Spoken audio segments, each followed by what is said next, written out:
She didn't show up, and as I left about 5:15, this white car was following me without its lights. Then all of a sudden it put its lights on, and it started to catch up towards me as I was coming down the road towards Mrs. Baird's bakery. I believe it's the street going onto the freeway. And then as I had seen the gun, I didn't know what kind it was, obviously, and there were at least 2 men to 3 men in the white car. And I slammed the brakes on and dove out of the car as a Marine Corps for quite some time.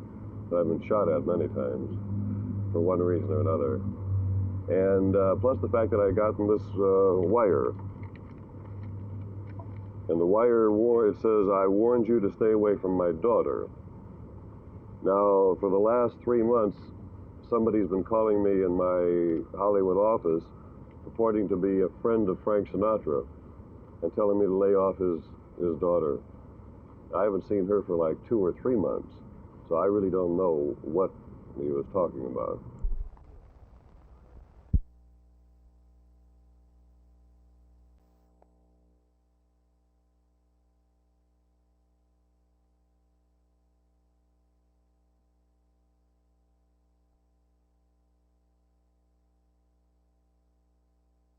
They want to draw attention to what they do in any way that they can, so they can try to restrict the leadership that we have in our city away from these people. So if they can get any kind of incident or any isolated case to try to draw some people over to their side, then this is what they'll want to do.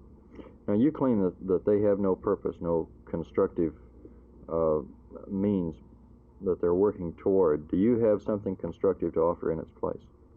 Yes, by telling people the truth through the paper and let people decide for themselves. As a long-time resident of the city, I feel that I know more things to do for the community in a way to get things done through people than they do, because I know the people to go to. And I'm not going to get up and fight all of the people that's in this community that can help me when I know that all of this is wrong.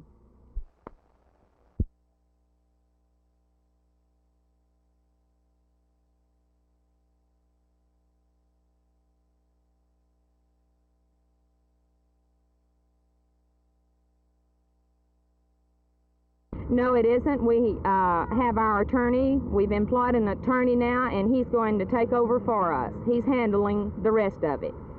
You say General Dynamics has hired some women in departments since your picketing began, but this isn't enough to satisfy your desires, or what?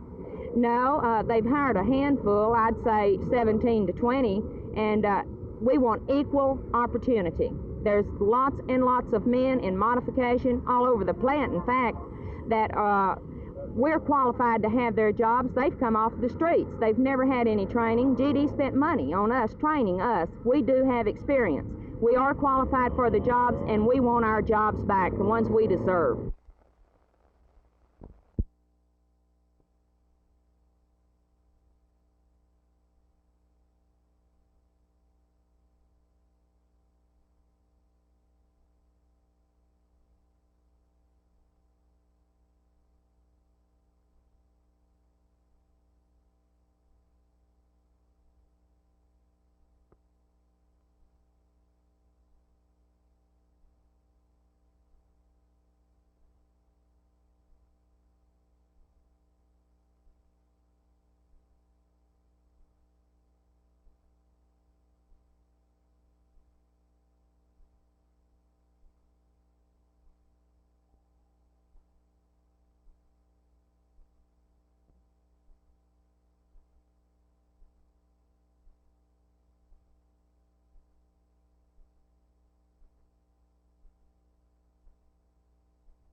This is Lubbock, Texas, the day of the storm +9. The route the tornado took was from Midtown northeast toward the municipal airport. We're traveling upstream, so to speak, retracing the path of destruction. Among the last homes to be hit before the winds calmed or lifted or whatever they did that night was the home of Dee and Joe Curry. As the sun came up the morning of May 12th, I sat with the Currys in their roofless living room and talked with them about the rebuilding job which lay ahead. Now that job is well underway. in some places, but not yet at their home.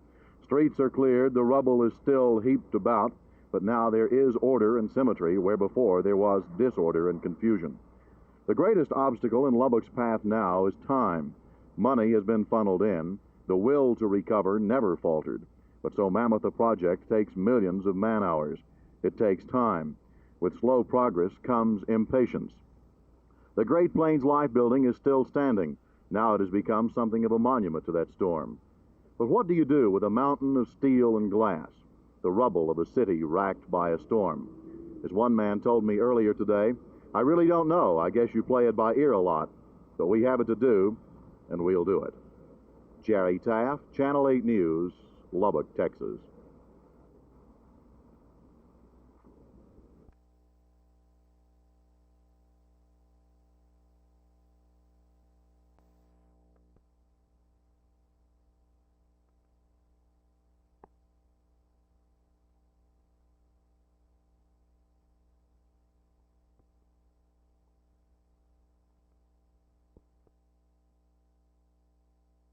The problem is that the people of Texas are paying rates now that are exorbitant for insurance coverage.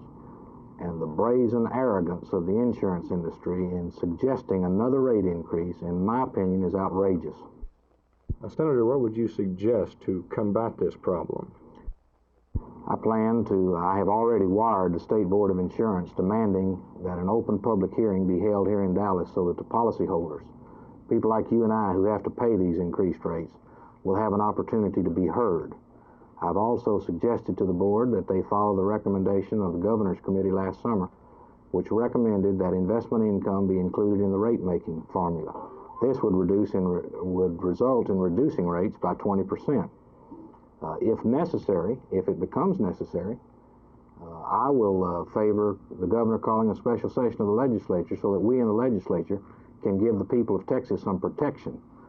If the insurance board does not do its duty, if the Board of Insurance continues to be a lapdog for the industry instead of a watchdog for the public, then I will recommend a special session to the governor.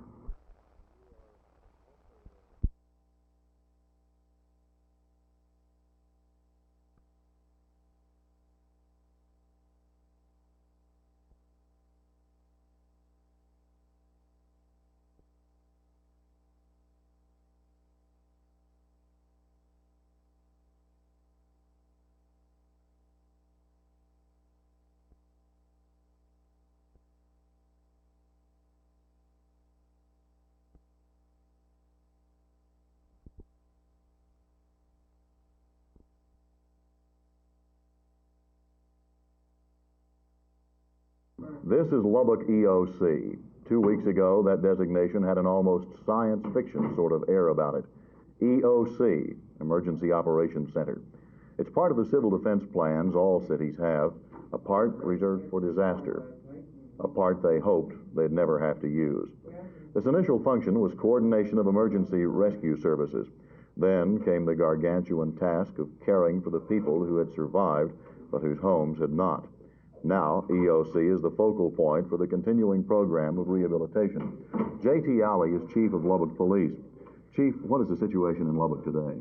Well, of course, at the present time, as far as the police department is concerned, we are manning a perimeter around the most severely but damaged areas and trying to protect the workmen, clearing the streets, and the linemen putting back up new lines and things like this, and also to prevent looting. And they have done a fantastic job of getting the streets open and cleared to where we could use them for our traffic. Have you had any real problem with looting and that sort of thing? No, we have had some looting, and the first night I think some of the people followed this storm through town because we got our first looting call probably 10 minutes after this thing hit downtown. And since then we've had patrols out, and we did close off the area, and it's pretty well slowed down. We've had some burglaries probably as a result of it because we've had so many men tied up in this area, but all in all, it's going real well. We're going real fast. The morning after the storm, I stood here in the EOC in Lubbock City Hall And I listened to a proud and resourceful city just hours after a storm blew through, already saying thank you for the help it was receiving.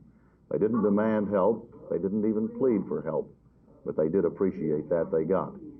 Jerry Taft, Channel 8 News, Lubbock.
Okay, Jack.